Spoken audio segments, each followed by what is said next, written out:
বিগত স্বৈরাচারী শাসনের বিশ্বস্ত অনুচর, গুমের মাস্টারমাইন্ড এবং মানবতা বিরোধী অপরাধের খলনায়ক দুই সাবেক লেফটেন্যান্ট জেনারেলের পাপের দিন ফুরিয়ে এসেছে।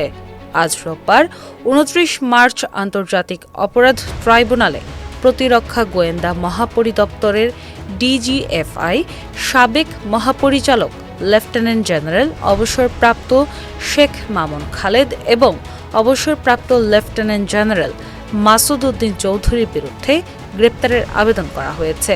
ছাত্র জনতার রক্তে হাত রাঙানো এই দুই জল্লাদ কর্মকর্তার বিরুদ্ধে গুম ও গণহত্যার সুনির্দিষ্ট অভিযোগে মামলা দায়ের করা হয়েছে।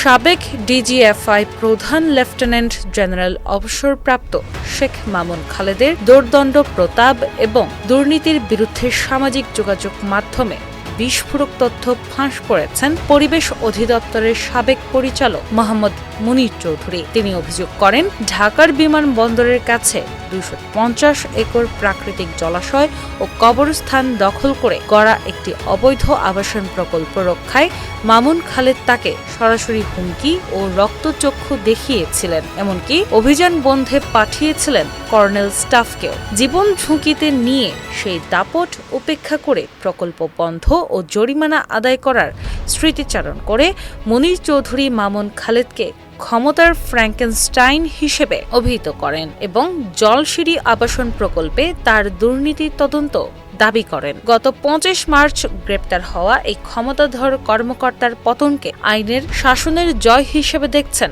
সংশ্লিষ্টরা।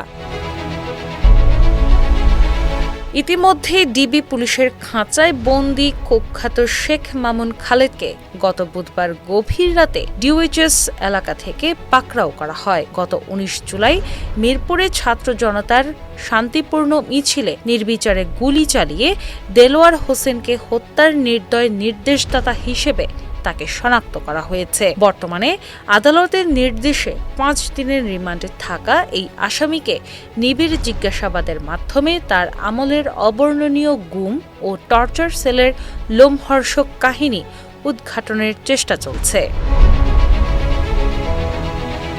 অন্যদিকে আরেক বিতর্কিত জেনারেল মাসুদ উদ্দিন চৌধুরীকেও গত সোমবার গ্রেপ্তার করে পল্টন থানার মামলায় রিমান্ডে নেওয়া হয়েছে। অভিযোগ রয়েছে, এই দুই কর্মকর্তা ক্ষমতার দাপটে বছরের পর বছর নিরপরাধ মানুষকে গুম করে আয়নাঘরে আটকে রেখেছিলেন এবং দেশের সার্বভৌমত্বকে আওয়ামী লীগের দলীয় কার্যালয়ে পরিণত করেছিলেন।